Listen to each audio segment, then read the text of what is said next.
Si, ouais, bon, dans les bois, c'est toujours... Et regarde comme ils avancent vite les nuages.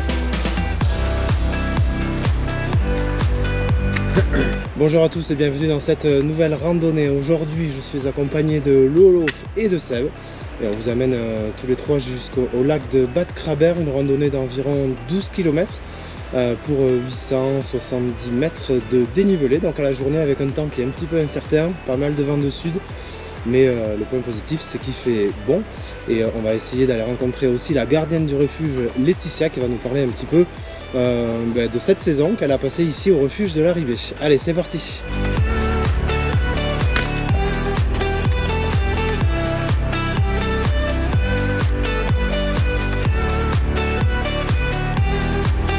Bon, depuis le parking, en tout juste 10 minutes, on arrive au lac de Suyenne. Donc c'est vraiment très rapide. Et là, on va rejoindre la cascade de Doumblas. On va passer dessus et on va se diriger dans le vallon jusqu'au refuge de l'Arribée.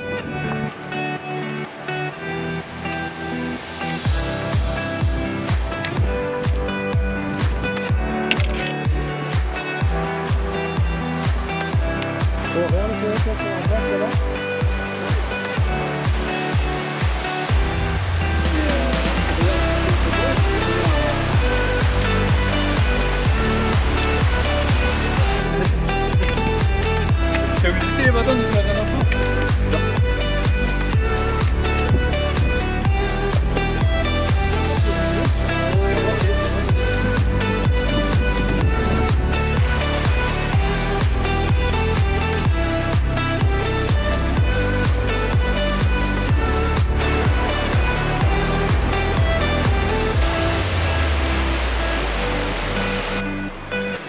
On vient d'essuyer une petite averse.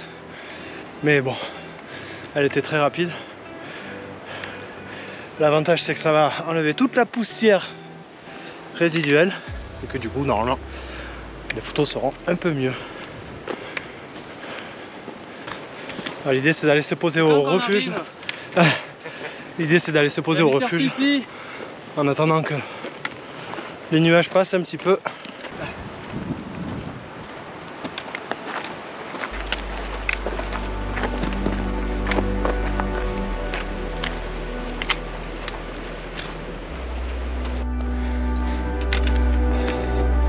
Ah oui, ça y est.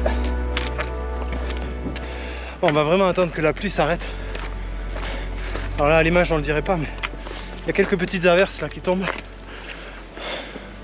Bon, c'est pas méchant, mais comme on a été assez rapide pour monter, on va prendre le temps de profiter du refuge.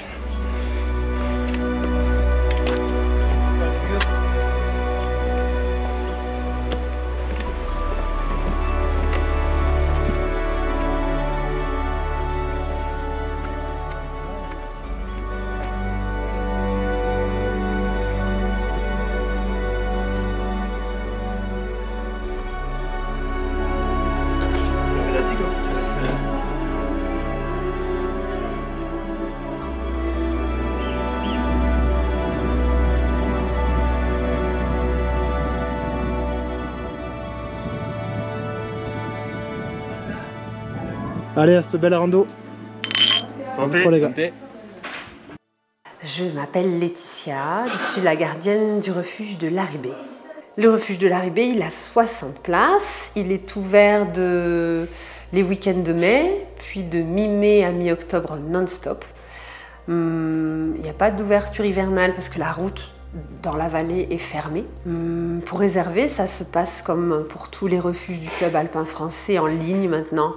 Il suffit de taper refuge de l'Arribée sur n'importe quel moteur de recherche, on sort en premier, puis il y a l'onglet réservation. Et voilà, quand on réserve au dernier moment, ça se fait forcément par téléphone, ça ne marche pas sur internet, mais sinon c'est vrai que ça fonctionne bien, hein. Tout le monde est assez habitué maintenant à fonctionner avec internet et ça allège pas mal le temps de travail au téléphone. Voilà. C'est un joli petit paradis à visiter, dans le Val d'Azun. Ben, on se lève, on commence par faire les petits déjeuners. C'est un moment que j'aime beaucoup parce que c'est calme, parce que ouais, il n'y a pas beaucoup de bruit. Les gens sont sur le point de partir faire une randonnée, une ascension, grimper en montagne. Et il y a une belle énergie. Une fois que tous les randonneurs ont déjeuné et qu'ils sont partis, on a une belle matinée de ménage qui nous attend dans les dortoirs, dans les sanitaires, dans le réfectoire. Dans la matinée, on prépare aussi déjà tout ce qu'il faut pour les randonneurs qui arriveront le soir. Dès le matin, on va préparer la soupe du soir, on va préparer les desserts du soir, on va préparer le plan de table, le plan de dortoir pour caser tout le monde agréablement. On fait toutes les pâtisseries aussi, le pain. Nous, on fait le pain sur place. Donc le matin, on est vraiment actif. On prépare aussi, quand on a le temps, déjà les pique-niques pour le lendemain. Donc les matinées sont bien chargées. Le service du midi arrive. On ne travaille pas beaucoup à l'arrivée parce qu'il y a beaucoup de marches. Enfin, beaucoup de marche. Il y a 2h30 de marche, mais pour certains, c'est déjà beaucoup. Donc, souvent, ils préfèrent prendre et préparer leur pique-nique au cas où ils n'arriveraient pas jusque là-haut. Et donc, on ne travaille pas beaucoup à midi, ça va, c'est très bien. Mais on fait des omelettes, des œufs ventrèges, des assiettes de charcuterie, tout ça quand même. Puis, l'équipe part en pause progressivement. On mange quand même, l'équipe mange aussi. On part en pause. L'après-midi, c'est plus calme. Il n'y en a plus que quelques tartelettes à préparer, quelques boissons à servir et puis on commence à accueillir en milieu d'après-midi les randonneurs du soir. On leur présente le bâtiment, on les installe dans les dortoirs, on leur sert à boire et puis c'est 19h, c'est l'heure du repas du soir. Tout le monde mange la même chose à la même heure en refuge. Et après le gros boom du service du soir, la vaisselle faite, les petits déj préparés déjà à l'avance le plus possible, on va se coucher après une bonne journée de travail. Alors, le gros du ravitaillement, ça se passe en hélicoptère. Ici, on a de gros espaces de stockage, donc on n'a pas besoin d'héliporter souvent. Moi, je fais que 2 héliportages par saison. Il y en aura un en début juillet, au début de la haute saison. On va faire 17 rotations de 800 kg. L'hélicoptère va faire 17 allers-retours avec des gros sacs qu'on n'a pas su traduire, on appelle ça des big bags. Enfin. Et avec les bières, les coca, la farine pour le pain, les pois cassés pour la soupe, tout ça. Et j'ai refait un héliportage, là il vient de passer, c'était la semaine dernière, en septembre, surtout pour descendre les poubelles et pour ajuster les stocks qui pourraient venir à nous manquer avant le mois de juillet l'année prochaine. Et ensuite, à dos, on monte les produits frais. Mais en pleine saison, on est jusqu'à 6 à travailler ici. Il y a des roulements de congés en permanence. Tous les 3 jours, il y a un aide-gardien qui remonte de congés et qui remonte les produits frais pour l'équipe. Et puis pour les randonneurs, c'est vrai qu'on ne sert pas beaucoup de produits frais aux randonneurs qui en ont plein leur sac et qui en mangent la veille et qui en remangent le lendemain. Donc voilà, c'est ça notre mode de fonctionnement sur le ravitaillement. Oui, ouais.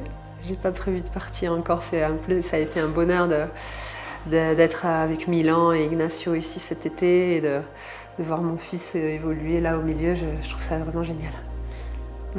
Donc on reviendra.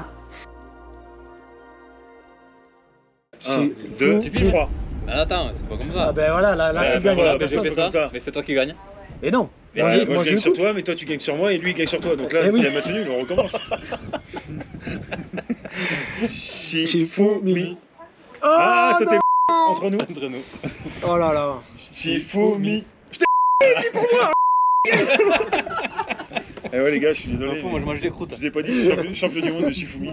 On a laissé Ignacio au refuge. Laetitia, la gardienne, est redescendue. Et on va essayer d'aller voir ces lacs de Bad Kraber pour aller manger là-bas.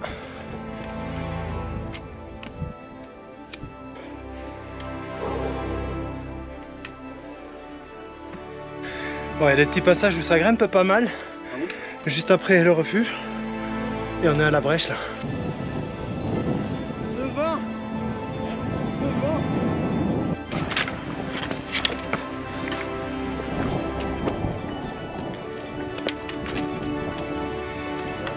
On va l'escalader au milieu, là, en haut de la cascade, pour avoir l'enfilade des deux, trois petits lacs.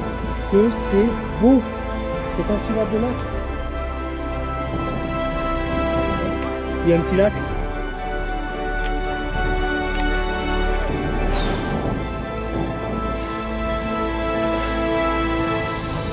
Mais par ce côté. Bon, on va arriver au col. L'idée c'était d'avoir une vue dégagée sur l'enfilade des lacs de Bad Kraber.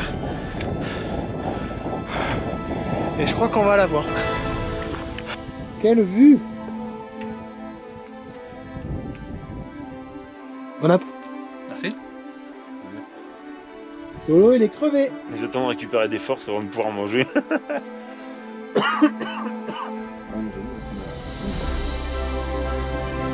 J'ai pris que les dizaines.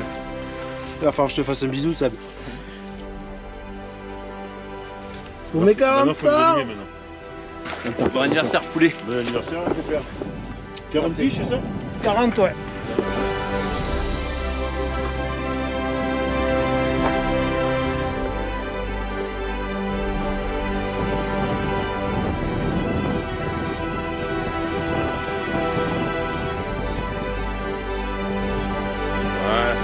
Et voilà, c'est ici que se termine cet épisode qui nous a mené jusqu'au-dessus des lacs de Bad Kraber. Donc vraiment un chouette coin, on a eu beaucoup de vent.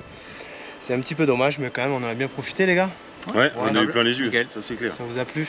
Ouais, On reviendra? nickel. Ouais, on reviendra. Au refuge. Pas demain, mais on reviendra. Allez, bonne rando à tous, soyez prudents et à très bientôt, salut!